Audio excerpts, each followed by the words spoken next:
স্ত্রী জননতন্ত্র এটা হচ্ছে এমন একটা সিস্টেম, কেমন যে প্রথমত এখানে কি ডিম্বাণু উৎপাদন, প্রথম কথা হলো ডিম্বাণু উৎপাদন, নিষেক সম্পূর্ণ, ভ্রূণ তৈরি, ভ্রূণের পরিস্ফুটন, ঠিক কি না?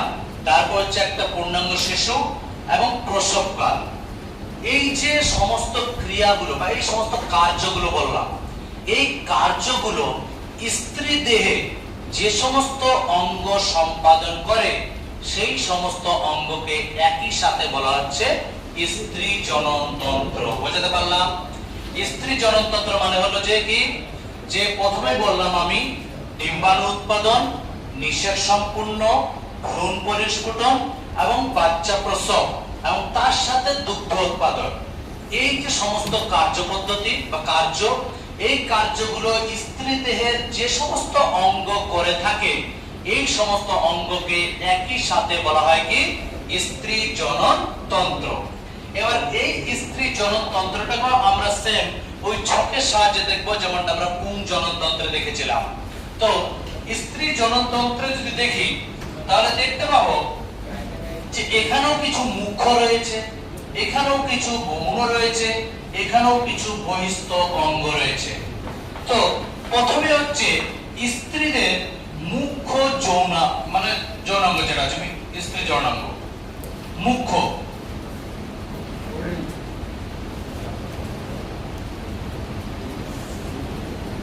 মুখ্য যৌনাঙ্গ, তারপরে আসছে গৌণ,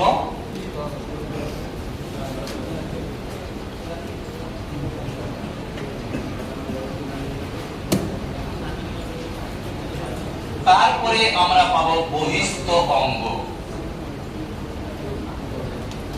বহিস্থ অঙ্গ আসতে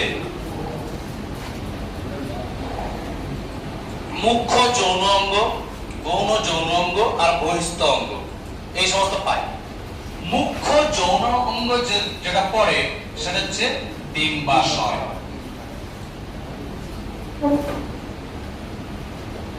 ডিম্বাশয়। গৌণের মধ্যে যেগুলো পড়ে সেটা হচ্ছে ডিম্বনালী, ডিম্বনালী বা একে বলা হয় ফ্যালোপিয়ান টিউব। দ্বিতীয় হচ্ছে জরায়ু, জরায়ু। তৃতীয় হচ্ছে যোনি।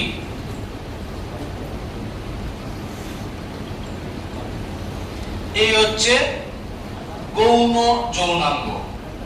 বোঝা গেল? হ্যাঁ, গ্রন্থি একটা আছে সেটা হচ্ছে বার্থোলিন গ্ল্যান্ড আছে।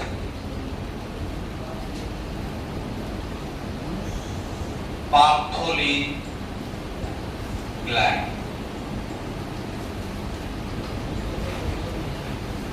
এবার হচ্ছে বহিস্থ।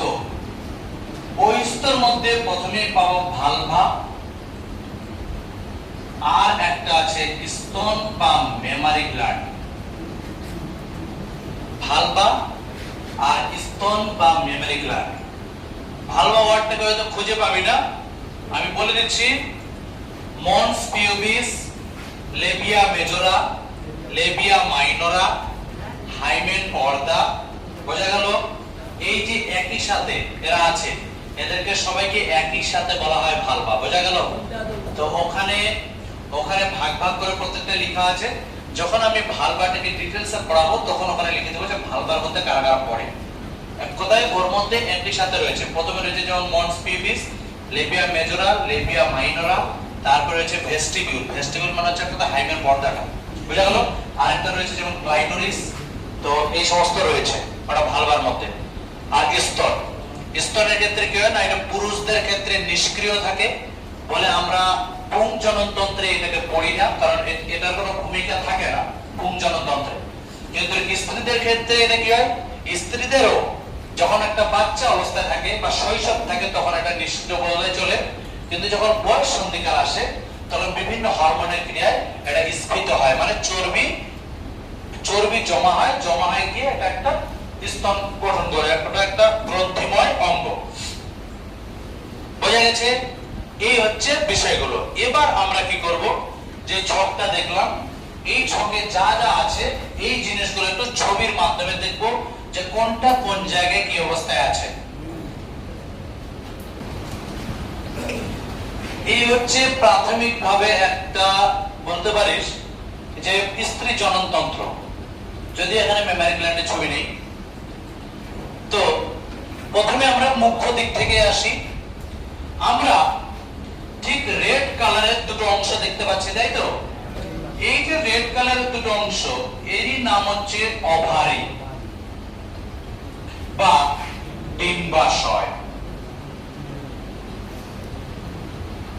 রেড কালারের যে অংশটা সেটাকে বলা হয় ওভারি বা ডিম্বাশয়। বোঝা গেল? আচ্ছা, এই যে ওভারি বা ডিম্বাশয়, তারপরে আমরা মুখ্যটা শেষ, এবার আমরা গৌণর দিকে যাব।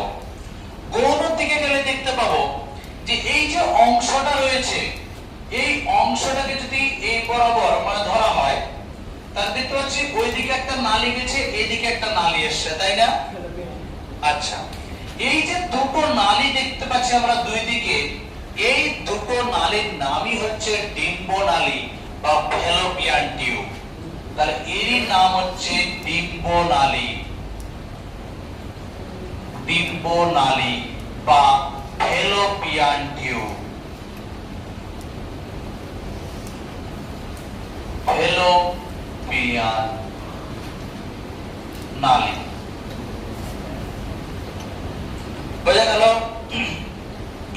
তারপরে আসছে জরায়ু, বা যেখানে বলা হয় যে একটা বাচ্চা যে 9 মাস 10 দিন আমরা বলি, যদিও কথার সাপেক্ষে বিভিন্ন সিনেমাতে দেখেছি 10 মাস 10 দিন, কিন্তু এটা হয় না। অ্যাকচুয়াল সায়েন্টিফিক হচ্ছে 9 মাস 10 দিন বা 280 দিন আর কি। তো এই 9 মাস 10 দিন যে জায়গাটাতে থাকছে, যদিও পুরোপুরি না, কিছুটা নালীতেও থাকে, তো এই যে এই জায়গাটা একদম বাচ্চাটা বড় হয়। তো এই যে থলি বা ব্যাক লাইক স্ট্রাকচার দেখতে পাচ্ছেন একটা, এই স্ট্রাকচারটার নামই হচ্ছে জরায়ু।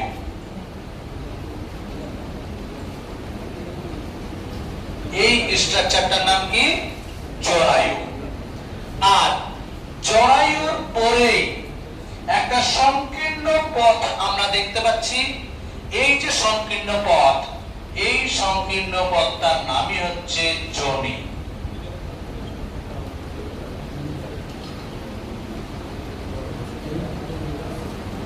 এই যে সংকীর্ণ পথ, এই সংকীর্ণ পথের নাম হলো যোনি। আর এই যোনির উভয় পার্শ্বে মোটর দানার ন্যায় দুটো গ্রন্থি থাকে। এই গ্রন্থিটার নামই হচ্ছে বার্থোলিন গ্ল্যান্ড।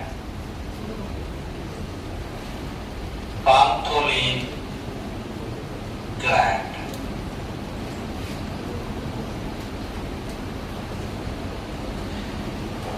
প্রথমেই বললাম মুখ্য, তাহলে মুখ্য যে যৌনাঙ্গ স্ত্রীদের সেটা হচ্ছে ডিম্বাশয়।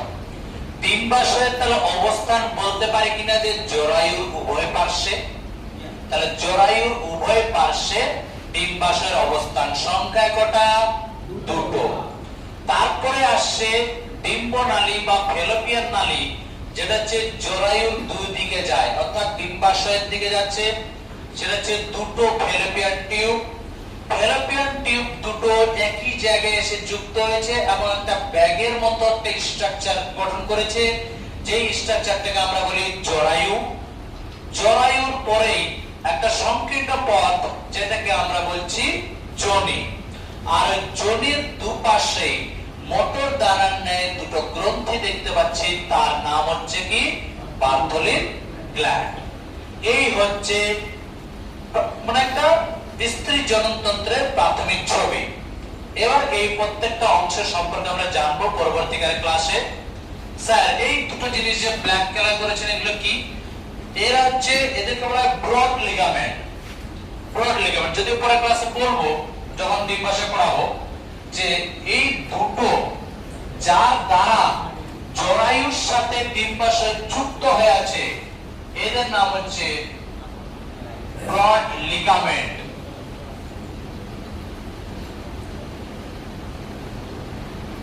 ব্রড লিগামেন্টের সাহায্যে এই দুটো অংশ জুড়ে থাকে, মানে এই দুটো লিগামেন্ট ডিম্বাশয়টাকে জরায়ুর সাথে ধরে রাখে।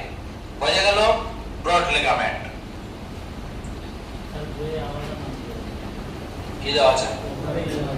হ্যাঁ, ওই একই জিনিস, মানে ওভারিয়ান লিগামেন্ট এইটার সাথে যুক্ত আছে ওই জন্য, বাট অ্যাকচুয়ালি এটা ব্রড লিগামেন্ট না, একই জিনিস।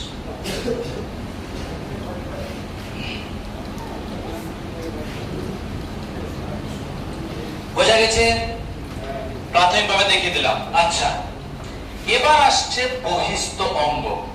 বহিস্থ অঙ্গের মধ্যে আমরা পড়লাম ভালভা আর স্তন। এটা হচ্ছে ভালভার চিত্র।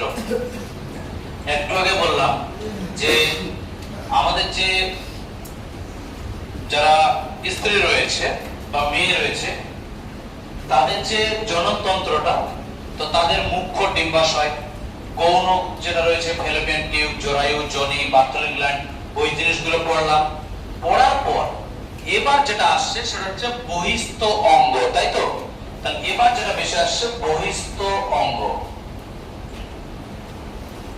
আর বহিস্থ অঙ্গের মধ্যে আমরা প্রথমেই যেটাকে পেয়েছিলাম সেটা হচ্ছে ভালভা বলেছিলাম, ভালভা। এবার এই ভালভার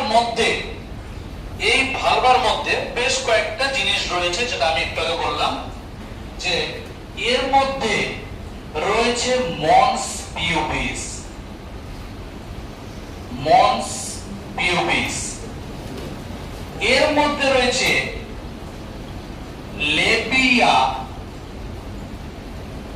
মেজোরা, এর মধ্যে রয়েছে লেবিয়া মাইনরা, এর মধ্যে রয়েছে ক্লাইটোরিস,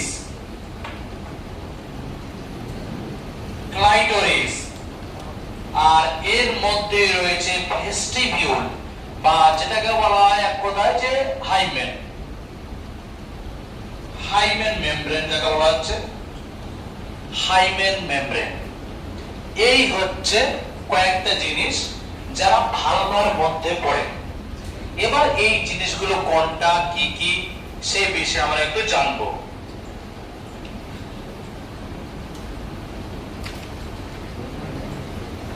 প্রথমে রয়েছে মন্স পিউবিস। মন্স পিউবিস হচ্ছে এই যে অংশটা, এটাকে বলা হচ্ছে মন্স পিউবিস। মন্স পিউবিস যেই অংশটা হচ্ছে আমরা দেখতে পাই উপরিভাগ, এক কথায় নাভির ঠিক নিচের অংশটা বলতে পারিস। মন্স পিউবিস হচ্ছে নাভির ঠিক নিচের অংশ, যেখানে রম দ্বারা বা লোম দ্বারা, যেটা রম বলি, মানে এই যে রম যেমন গায়ের মধ্যে চামড়ার মধ্যে দেখতে পাচ্ছি, যেটা হচ্ছে রম দ্বারা আচ্ছাদিত থাকে। তাহলে নাভির ঠিক নিচের অংশ রম দ্বারা আচ্ছাদিত থাকছে, সেটা হচ্ছে মন্স পিউবিস। এবার আসছে লেবিয়া মেজোরা। লেবিয়া মেজোরা হচ্ছে এই যে এই অংশটা,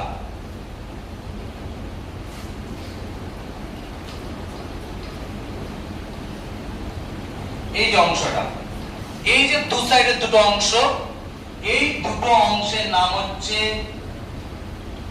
লেবিয়া মেজোরা। এই অংশটাও কিন্তু রোম দ্বারা আচ্ছাদিত থাকে, তবে মন্স পিউবিসের মতো না, হালকা রোম দ্বারা আচ্ছাদিত। তারপরে একটা কুচকানো পাতলা চামড়া দেখা যায় অংশ, ঠিক এই অংশটা দু সাইডে দেখ দুটো পাতা বা ফ্ল্যাপ যেটাকে বলা হচ্ছে, যেমন আমরা হৃৎপিণ্ডের ক্ষেত্রে কপাটিকা পেয়েছিলাম না, ঠিক ওই রকম টাইপের ফ্ল্যাপ টাইপের। এই যে এইদিকে এই ফ্ল্যাপ, এইদিকে এই ফ্ল্যাপটা, দুটো ফ্ল্যাপের নেওয়া অংশ বা পাতার মতো অংশ, এটা হচ্ছে একটা চামড়া অংশ, যেটাকে বলা হচ্ছে লেবিয়া মাইনরা। লেবিয়া মাইনরা, ঠিক আছে? আচ্ছা, এবার এই অংশটার দিকে তাকাবি, কোনটা দেখাচ্ছি আমি।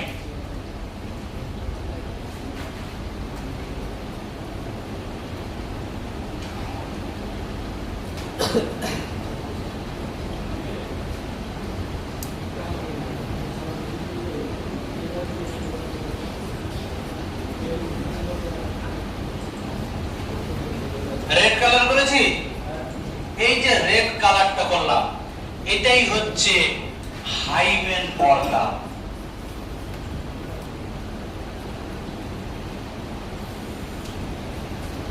হাইমেন পর্দা যেটা অসম্পূর্ণ, মানে সম্পূর্ণ নয়, অসম্পূর্ণভাবে যোনি ছিদ্রকে আচ্ছাদিত করে রাখে, মানে ঢেকে রাখে।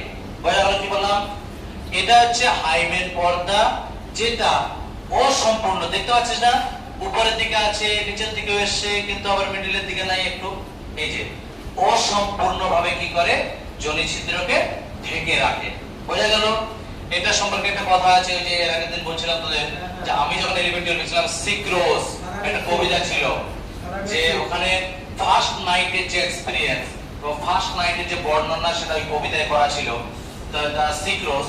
তো এক কথায় এটা বলা হয় যে ভার্জিনিটি টেস্টের ক্ষেত্রে কিন্তু এটা আগে দেখা হতো, এখন যদিও না। আগে বলা হতো কি, মানে এই পর্দাটা যেহেতু অনেকটা পথ ঢেকে রাখে, তো এটা হচ্ছে সঙ্গম এরিয়া, তো এটা হচ্ছে একটা পুরো বাইরে থেকে একটা যোনি ছিদ্র আর কি, যোনি ছিদ্রের চারপাশে এলাকাটা দেখানো হয়েছে। তো এটা তো একটা সঙ্গম এরিয়া, তাহলে এই এরিয়াটাতে যখন পেনিস প্রবেশ করে বা শিশ্ন প্রবেশ করে, তখন কিন্তু এতটা এরিয়া থাকে না। এবার পেনিস কি, যখন তুমি ওটা জোরপূর্বক যাবে, তখন এই হাইমেন পর্দাটা কিন্তু ছিঁড়ে যায়, আর ছিঁড়ে যাওয়ার ফলে ওই রক্তক্ষরণটা ঘটতো। বলেই বলা হতো কি, যে রক্তক্ষরণ ঘটলো মানে মেয়েটা হচ্ছে পবিত্র রয়েছে, যেটা মানা হতো আগে। তবে এখন বর্তমানে মেয়েরা বিভিন্ন সাইক্লিং করে, খেলাধুলায় অংশ নেয়, দৌড়ঝাঁপে, কারণ এখন আমাদের সমাজ তো ওইরকমই হয়ে গেছে না। আগে হতো যে সমাজে মেয়েরা সবসময় ঘরে ঢুকে থাকতো, কিন্তু এখন তো সব জায়গায় মানে পুরুষদের সমতুল্য আর কি, সবকিছুতে অংশগ্রহণ করছে, সবকিছু খেলাধুলা করছে। ফলে কি হয়, এই পর্দাটা কিন্তু ছিঁড়ে যায়। তো ছিঁড়ে যাওয়ার কারণে কি হয় না, দেখা হলো যে এই যে একটা হতাশগ্রস্ত, বা বলা চলে যে বর্তমান সমাজে মানা হয় যে রক্তক্ষরণ হলো না মানে মেয়েটা ভার্জিন নয়, এটা একটা ধারণা ভুল বলা হয় এখন, কারণ যেহেতু এখন ওপেন সোসাইটি এটা আমাদের, ঠিক আছে। আর তারপরে রয়েছে ক্লাইটোরিস। ক্লাইটোরিস বিষয়টাকে আমি একটু গ্রিনের মতো করে দিচ্ছি বোঝানোর জন্য। দেখ, লেবিয়া মেজরা আর লেবিয়া মাইনরা, এই দুটো স্থানের দেখ সংযোগ স্থল, যেটা এখান থেকে এই যে দেখ একটা আঙ্গুলের ন্যায় প্রবর্ধক, দেখতে পাচ্ছিস একটা আঙ্গুলের ন্যায় প্রবর্ধক, এই যে আঙ্গুলের ন্যায় একটা প্রবর্ধক, এটাকেই বলা হচ্ছে ক্লাইটোরিস।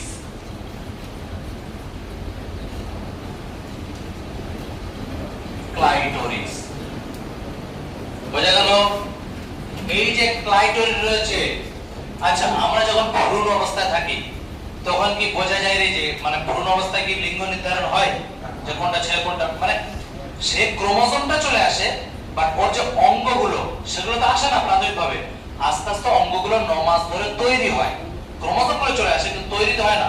এবার বিষয়টা কি হয়, আমাদের শিশ্ন আছে তো, পেনিস কি নাই কেন আছে তো, ওটাই বলছি, আমাদের শিশ্ন আছে তো, তো সমসমস্ত অঙ্গ, সমবৃত্তীয় অঙ্গ পড়েছিলিস, যে উৎপত্তি একই থাকলে কিন্তু সমাজে যখন কাজের ভেদভাদ আসে, তখন দুটো আলাদা হয়ে গেলে সেটা হচ্ছে সমসমস্ত অঙ্গ, আর উৎপত্তি ভাবে আলাদা হলে কিন্তু কাজের ক্ষেত্রে একই হয়ে গেলে সেটা হচ্ছে সমবৃত্তীয় অঙ্গ। যেমন বলা হয়েছিল যে মানে পতঙ্গের ডানা হচ্ছে পেটাজিয়াম থাকে, তৈরি হয় পেটাজিয়াম দিয়ে তৈরি হয়, বাদুড়ের ডানা পেটাজিয়াম দিয়ে তৈরি হয়, আর পাখির পালক, পাখি যেমন পালক দিয়ে, কিন্তু দুজনে উড়ার ক্ষেত্রে কাজে লাগে, তাহলে এটা হচ্ছে সমবৃত্তীয়। আবার মানুষের হাত আর চিতাবাঘের সামনের অগ্রপদ, দুজনেরই কিন্তু কি গঠনটা, ভিতরে হাড়গুলো একই রকম, কিন্তু আমরা এটা খাওয়া আর একটা কাজে লাগাই, সেটা বললাম না। আর একটা হচ্ছে কি, কিন্তু চিতাবাঘটা কি করছে, দৌড়ানোর ক্ষেত্রে, হাঁটার ক্ষেত্রে কাজে লাগাচ্ছে, তার কাজ যাবে তো বড়টা পা হয়ে গেছে, কিন্তু গঠনটা একই। এই যে বিষয়গুলো, তো এই যে ক্লাইটোরিস, এটা হচ্ছে মেয়েদের, আর পুরুষদের হচ্ছে পেনিস, দুটো হচ্ছে সমসংস্থ অঙ্গ। বোঝা গেল কি বললাম? মেয়েদের ক্ষেত্রে ক্লাইটোরিস আর ছেলেদের ক্ষেত্রে পেনিস, দুটো হচ্ছে সমসংস্থ অঙ্গ, মানে দুটো উৎপত্তিগতভাবে একই রকম, কিন্তু যেহেতু পরবর্তীকালে ওটা মেয়ে এটা ছেলে হয়ে গেছে, ওই জন্য এর তৈরি হয়ে গেছে বহিস্থ অঙ্গ হিসেবে পেনিস, যেটা হচ্ছে সক্রিয়। আর ক্লাইটোরিসটা সক্রিয়, তবে পেনিসের যা কাজ ক্লাইটোরিসের সেই কাজটা নয়। তবে এই ক্লাইটোরিস হচ্ছে মেয়েদের ক্ষেত্রে যৌন উদ্দীপনা কিন্তু জাগায়। বোঝা গেল? কোনোভাবে যদি এই ক্লাইটোরিসের টাচ হয় তাহলে তার মধ্যে যে যৌন উদ্দীপনা সেটা কিন্তু আসে। তো এই হচ্ছে ক্লাইটোরিস। বোঝা গেল? আর তারপরে বলে দিয়েছি এখানকার অংশ, তবে এখানকার আর কিছু বলে দিই। এই যে অংশটা দেখতে পাচ্ছিস,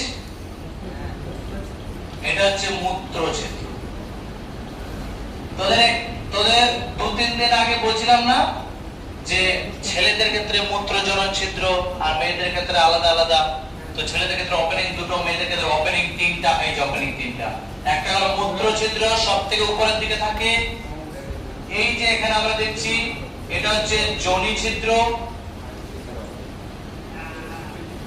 যোনি ছিদ্র।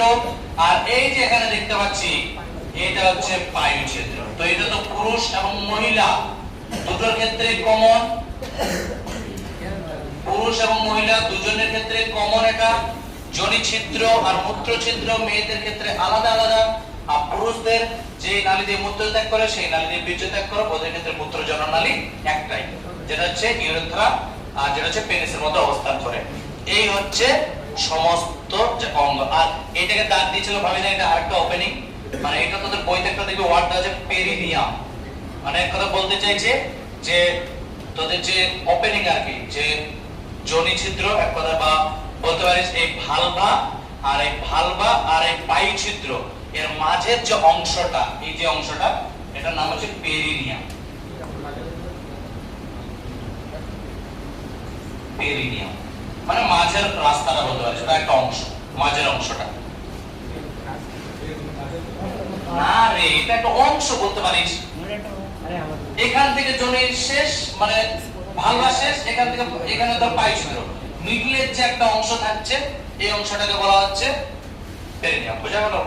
তো পেরিনিয়াম ওই অংশটার নাম, মানে এক কোথায় এইটুকু অংশ। বোঝা গেল? এই হচ্ছে ফিমেল রিপ্রোডাক্টিভ সিস্টেম বা ফিমেল রিপ্রোডাকশন, স্ত্রী জননতন্ত্র। আর এবার পরের দিনে আমরা একটু বিশদ একটু আলোচনা করব। হ্যাঁ, তার সাথে সাথে সবাই আকার টাকার জানবো, কি কি নিয়ে গঠিত, কি কি থাকে না থাকে। যদিও বেশি ম্যাক্সিমাম ক্ষেত্রে বলা হয়ে গেছে, তবে আমি বলবো একবার স্ত্রী জননতন্ত্রটা পড়ে আসবি। বোঝা গেল? এমনি তো বুঝতে পারবি, বেশি কিছু আর নাই। গল্প করে বলবো, তারপর আমরা পরবর্তী পার্টে ঢুকবো। বোঝা গেল?